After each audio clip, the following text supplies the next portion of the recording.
Chosen one, there is a version of you that walks into a room and says nothing, and the room remembers it for years. One look. That's all it ever takes now. Not a sentence, not a gesture. Just the weight of your eyes landing somewhere for half a second before moving on. She won't tell you what it did to her. She may not even understand it herself. But somewhere behind her ribs, something shifted the moment your gaze crossed hers. And it did not shift back. There was a time you didn't know this about yourself. You thought impact required volume, the right words, the right timing, the performance of confidence instead of the possession of it. You used to work for the reaction. You used to chase the moment someone noticed you, engineering it, angling for it, hoping. That version of you is gone now, not buried in shame, just outgrown, the way a coastline outgrows the tide that used to define it. What replaced it wasn't effort, it was discernment. You learned, somewhere in the quiet, that a glance held with stillness carries more gravity than 1,000 words thrown carelessly into a room. No longer trying to be seen, instead simply being, and letting the seeing happen on its own terms, not performing presence, embodying it. If this is landing somewhere real right now, take a second and drop. I feel it in the comments. So this reaches the ones who are meant to hear it next. This is what a single look does when it comes from a place that is anchored. It doesn't ask for anything. It doesn't linger with need. It arrives, it registers, and it leaves an imprint. The way sunlight leaves warmth on skin long after the source has moved past the window. She will replay it later, in the car, in the shower, in the silence before sleep, and she won't know why. She'll just know that something about the way you looked at her felt like it saw more than her face. You don't know the full reach of it. That's the part most men never understand. The moment doesn't end when you look away. It continues in her, unfolding on its own schedule, in rooms you'll never enter and conversations you'll never hear. A single look from you is not a moment, it's a seed, and seeds don't announce themselves. They just take root, quietly, in soil you never see again. This is the covenant of the chosen one. What you offer in restraint outlives what others offer in noise. You are not loud, you have never needed to be. Your eyes do the work your voice used to try and fail to do, and they do it better because they do it honestly. Chosen one, you are learning that impact was never about how much you gave, it was about how undiluted what you gave actually was. Chosen one, most men spend their whole lives trying to be memorable and end up being forgettable because memory doesn't attach to effort, it attaches to frequency. And your frequency now is unmistakable. You don't have to raise your voice in a room for someone to feel you enter it. You don't have to perform charisma for someone to feel destabilized by your calm. The old you needed the validation of being noticed. The one standing here now doesn't need it, and paradoxically, that's exactly why the noticing happens anyway, deeper and slower than it ever did before. There is a stillness in you now that unsettles people in the best way. Not cold, not distant, just full. The way a held breath is full. The way a locked door is full of everything on the other side of it. When you look at someone, you're not scanning for approval. You're not looking to be looked back at. You are simply present, entirely, in that one exchange of eye contact, and presence like that is rare enough, now that people mistake it for something spiritual. Maybe it is. She won't describe it as intensity, not out loud. She'll call it something smaller, safer. He just has a certain energy, she'll say, unable to name the actual mechanism. But you know what it is. It's the difference between a man looking at someone and a man looking into someone. Most people spend their lives being looked at. Almost no one is ever truly looked into. When you do it, when your eyes hold someone with that kind of unhurried attention, it registers on a level beneath language, somewhere closer to instinct than thought. Not a performance of interest, not a performance of anything. Just the quiet fact of your attention, offered fully, then withdrawn just as naturally, without clinging. You used to think you had to do something to leave an impression, say the clever thing, orchestrate the right moment, control the outcome. Now you understand that control was never the source of impact. Presence was. A man anchored in his own frequency doesn't need to manufacture a moment. He walks into an ordinary one, and his stillness alone rearranges it.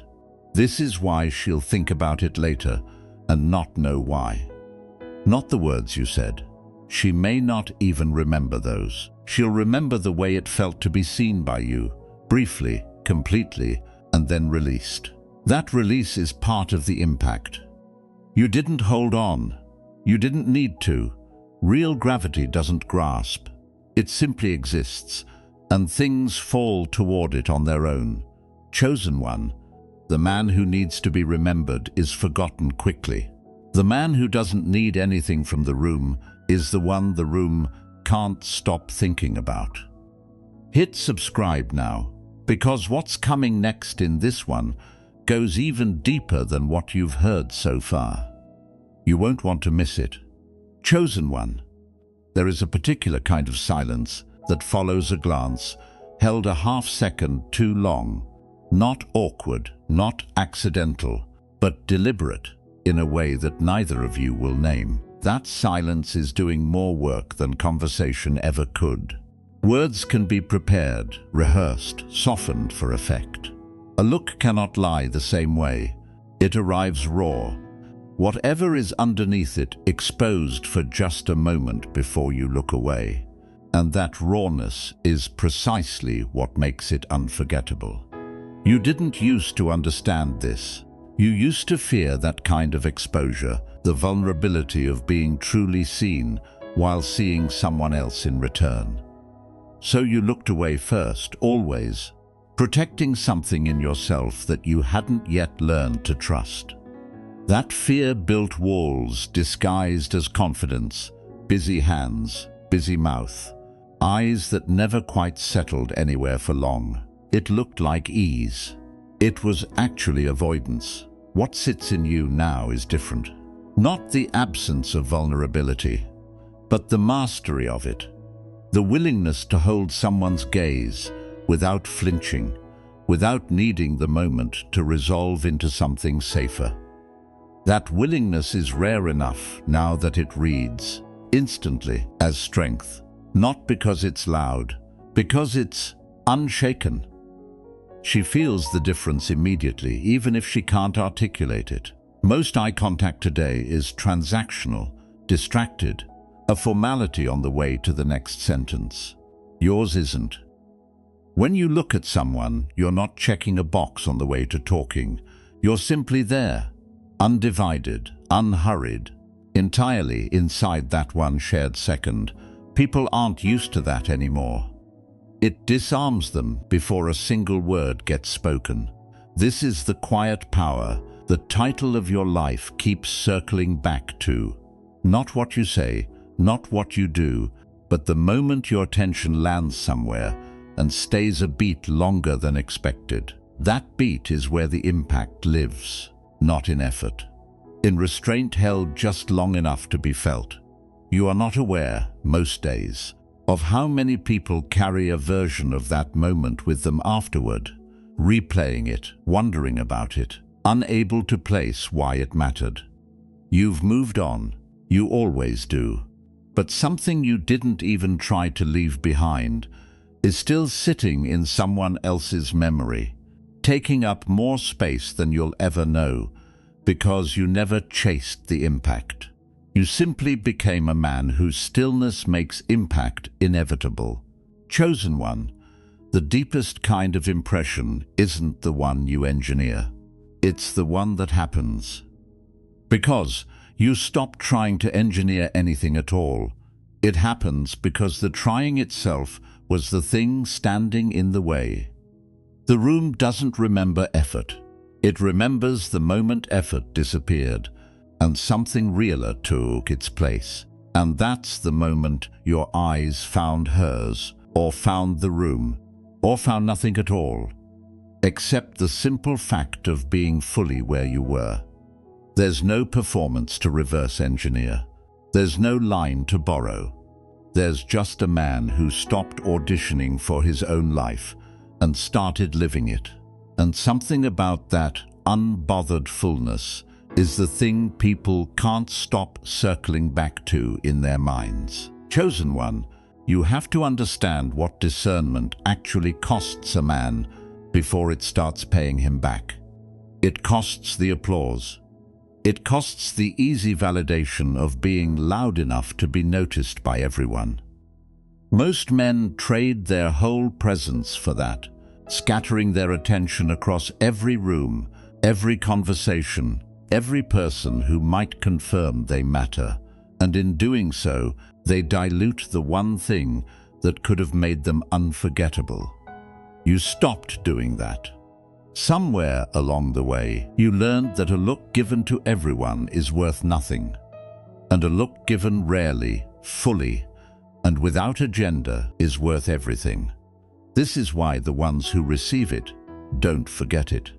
Not because you tried to make it memorable, but because memorable things are, by nature, uncommon, and you made your attention uncommon again. In a world where everyone is being half looked at by someone scrolling past them, a full, unhurried, undivided glance lands like something ceremonial, almost sacred. She isn't used to being seen like that. Nobody is. So when it happens, it doesn't just register as attention, it registers as significance. Whether either of you intended that or not, there's a triad worth sitting inside for a moment. You don't look to be seen. You don't look to be validated. You don't look to fill a silence. You look because looking, fully and without need, is simply what a grounded man does. No performance behind it. No calculation running underneath it. Just the plain, unshaken fact of a man occupying his own attention instead of leaking it out in every direction, hoping some of it lands somewhere useful. That's the difference between charisma and gravity. Charisma asks to be admired. Gravity doesn't ask anything. It just pulls on its own terms, whether or not anyone in the room is paying attention to the mechanism.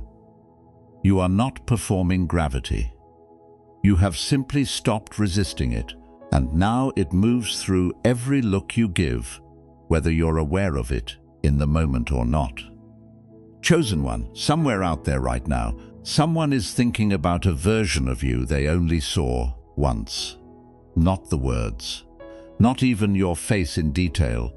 Memory is rarely that literal.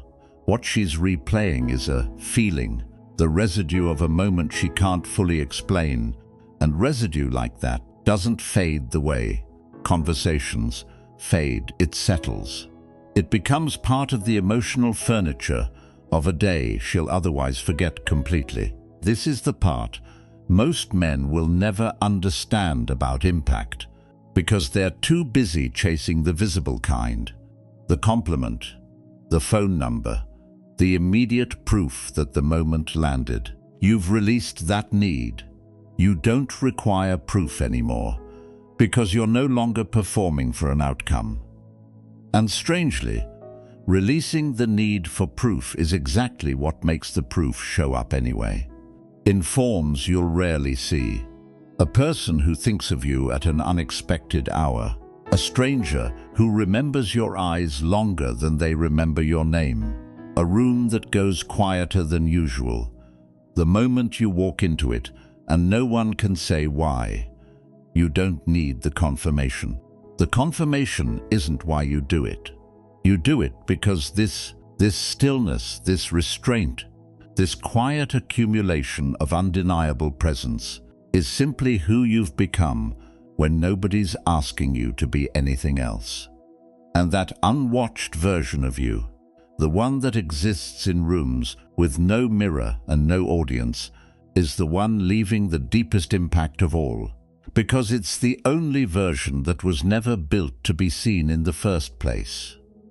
Chosen one, there's a particular ache that comes from being remembered by people who will never tell you. You'll never know most of the impact you've made. That's not a loss. It's proof the impact was real, because the version of you performing for an audience always demands feedback, and the version of you rooted in something deeper doesn't need it to know it happened. You feel it differently now, not in applause, in a kind of internal quiet that doesn't ask the world to confirm it. This is the strange arithmetic of magnetism. The less you chase evidence of your effect on others, the more evidence accumulates without your permission. Somewhere, a woman is describing you to a friend and struggling to find the right words. It's not even what he said, she'll admit. It's just the way he looked at me. She won't have language sophisticated enough for what actually happened, because what happened wasn't verbal. It was a transmission beneath words, the kind only a truly anchored man can send without trying. And you are anchored now in a way that used to feel foreign to you. Not stiff, not guarded, anchored the way an old tree is anchored, flexible in the wind, unmovable at the root. When you look at someone, that rootedness is what they're actually responding to, more than your eyes themselves. Eyes are just the delivery system. The message underneath them is the years of unshaken selfhood that had to be built before a single glance could carry this much weight. You used to think impact required more. More words, more charm, more visible effort thrown at every interaction like currency you were desperate to spend before it expired.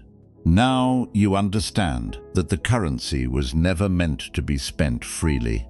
Its value comes precisely from its scarcity, from the fact that you don't give this kind of attention to everyone, don't perform this kind of stillness for every room, don't offer this particular frequency without discernment. That discernment is what separates a man people forget by morning from a man people carry with them for years without knowing why. And you didn't build it to be remembered. You built it because at some point, becoming this version of yourself stopped being a strategy and became simply who you are when no one's watching, which is exactly why, when someone finally is watching, it lands with a gravity no strategy could have manufactured, because gravity was never built for an audience. It exists whether anyone is standing close enough to feel it or not, and that indifference to being witnessed is precisely what makes it undeniable when someone finally does. You are not performing for the moment someone notices. You are simply continuing to exist at this frequency consistently, in rooms full of people and in rooms with no one at all. And it's that consistency, not the moment itself, that people end up trusting on some instinctive level they can't explain. Chosen one, you have to understand what it means to be legible to another person without saying anything. Most communication is noise dressed up as connection, words chosen to manage impressions, sentences built to steer how someone feels about you. A look doesn't have that luxury. It can't be edited in real time. It arrives exactly as honest as whatever is underneath it, and that's precisely why it lands so much deeper than anything spoken. She isn't reading your words when your eyes meet hers. She's reading you, unfiltered for half a second, before either of you can decide what to do about it. This is terrifying to men who haven't done the work. To be read that plainly requires there to be something worth reading, a self solid enough not to flinch under that kind of exposure. The old you might have flinched, might have looked away first, filled the silence with something clever, deflected the intimacy of simply being seen. That reflex is gone now, not because you stopped feeling exposed, but because you stopped treating exposure as a threat. You let yourself be read, fully, and something about that willingness reads as strength no performance could fake. No longer the man scanning a room for approval, not the man performing ease while quietly starving for reaction. Just a man standing in his own frequency, letting a look mean exactly what it means, and nothing more manufactured than that. Restraint isn't withholding. Restraint is refusing to dilute something true by over-explaining it. And a look held with restraint says more in silence than most men manage to say in an entire conversation built to impress. Somewhere, right now, a woman is trying to describe this to herself and failing to find language precise enough. She'll call it intensity or presence or something about his energy, approximations, all of them for a transmission that never needed words in the first place. You already know this. You've stopped needing her to name it correctly. The fact that she's still trying, days later, is the only confirmation that ever mattered. And even that confirmation isn't why you do it. Chosen one, there's a stillness that develops in a man once he stops needing every room to validate him. And that stillness has a strange side effect. Nobody warns you about. It becomes contagious. People don't just notice you're calm. They start regulating themselves around it. Unconsciously, the way a room quiets when someone speaks softly instead of loud.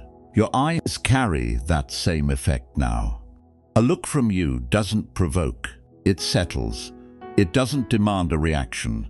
It invites one gently from somewhere people didn't know they had access to. This is not a technique. You cannot manufacture this by studying it, by rehearsing the right expression in a mirror, by trying to look intense on command. The moment it becomes performance, it collapses. Because what actually carries the weight isn't the look itself. It's everything underneath the look that took years to build. The nights you sat with your own discomfort instead of numbing it. The moments you chose discipline when no one was there to see it. The version of you that kept becoming more anchored long after it stopped being interesting to anyone but you. That's the actual source of the gravity. The look is just where it becomes visible. She feels all of that in an instant she can't decode. Not the specific nights, not the specific choices, just the density of it. The sense that whatever this man is carrying, it's substantial, and it isn't for sale, and it isn't performing for her benefit. That density is what makes a single glance outlast an entire evening of someone else's charm. Charm is designed to be liked. What you're carrying isn't designed to be anything. It simply is undiluted, whether or not the room approves. Not chasing her attention. Not withholding it either, out of some strategy, dressed up as mystery. Just offering exactly what's true, exactly when it's true, and trusting that anything built on more than that isn't worth building at all. Chosen one, you should know that some of the deepest impact you'll ever leave will happen in silence, in a passing hallway, in a single beat of eye contact, at a crosswalk you'll never think about again. You won't remember most of these moments. She might remember them for years. That asymmetry used to bother men who needed proof their presence mattered. It doesn't bother you anymore. Because you've stopped needing the universe to hand you a receipt for every effect you have on it.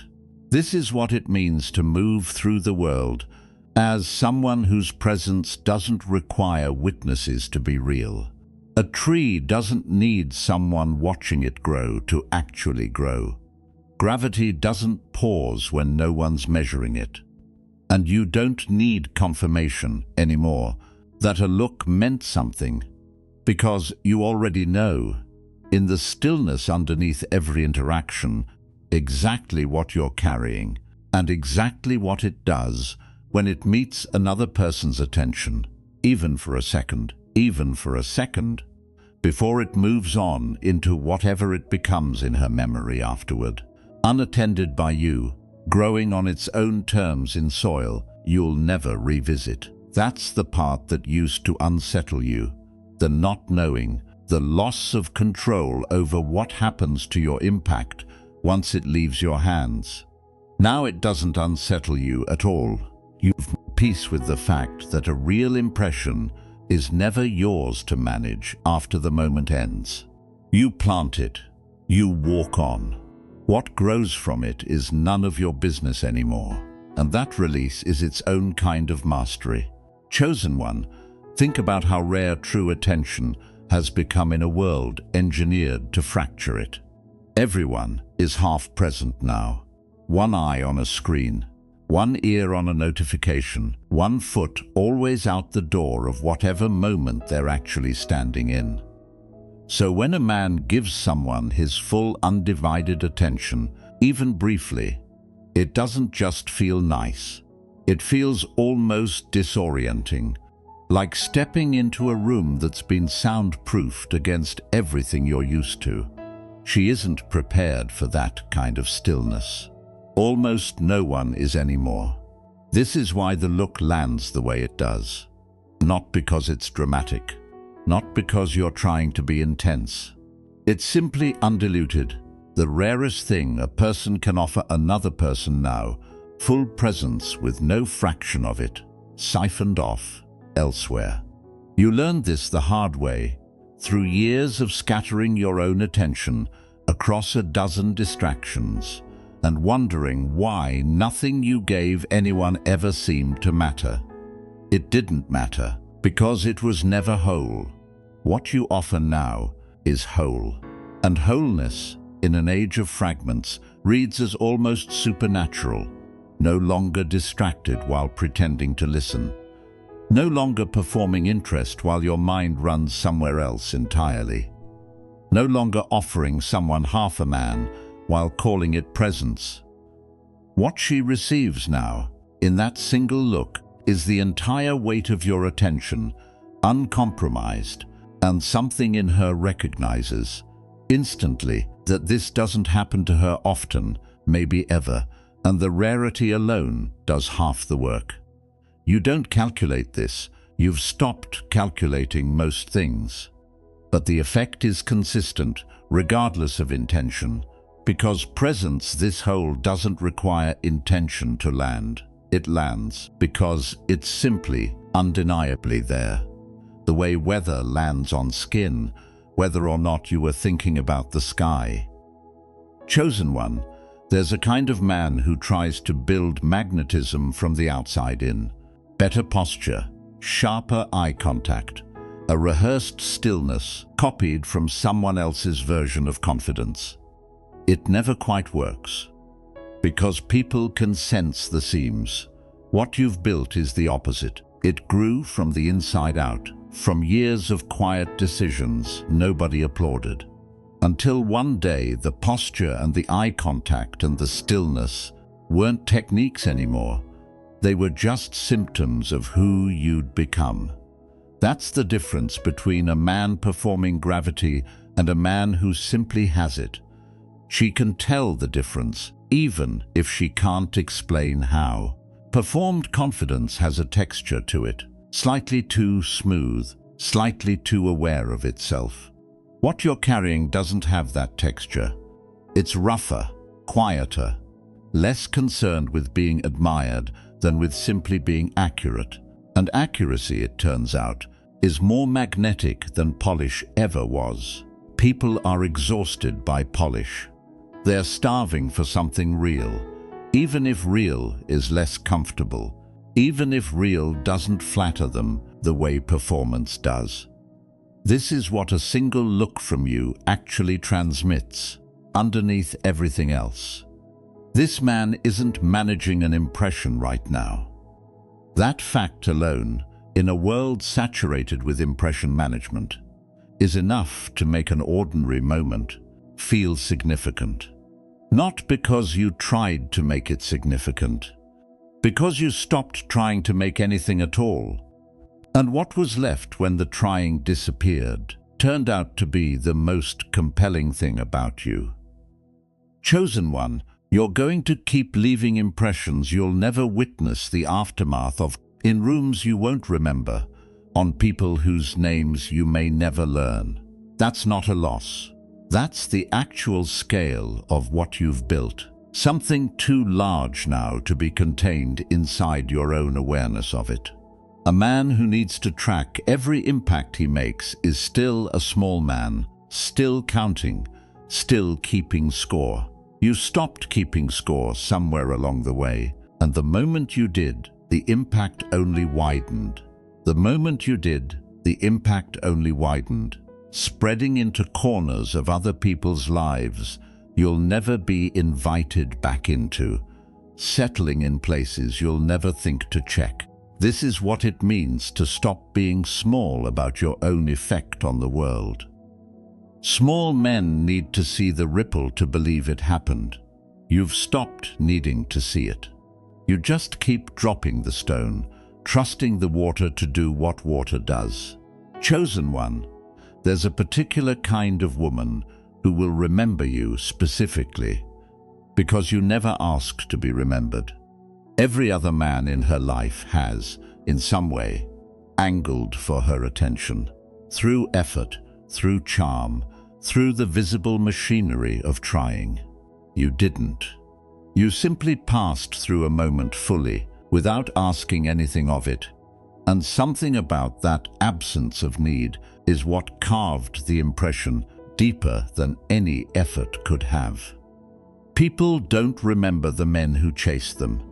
They remember the ones who didn't need to. This is the part that unsettles other men when they finally notice it in you. They watch you do less, say less, chase less, perform less, and somehow leave more of an impact than they do with all their visible effort combined.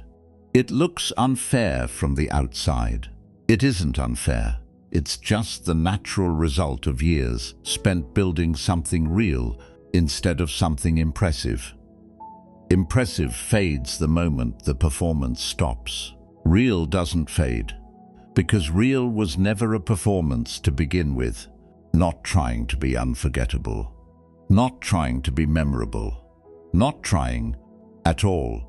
And somehow that absence of trying is exactly what makes the moment linger, long after you've already moved on to something else entirely, unaware of what you left behind, uninterested in tracking it, simply continuing to become more of who you already are. Chosen one, you should sit with how much of your impact now happens in the space between words, in the pause before you speak, in the half-second your eyes hold something before releasing it. Most people rush past those spaces, treating silence as something to fill quickly, uncomfortably, before it says too much. You don't rush past them anymore. You let the pause exist. You let the look last exactly as long as it wants to last, without shrinking it out of nervousness or stretching it out of desperation. That unhurried quality is rarer than almost anything else a man can offer now. Everyone is rushing to speak, rushing to be liked, rushing to prove their value before the moment closes. You stopped rushing somewhere along the way, and the stillness that replaced it became, without your intending it, the loudest thing about you. People don't forget stillness like that.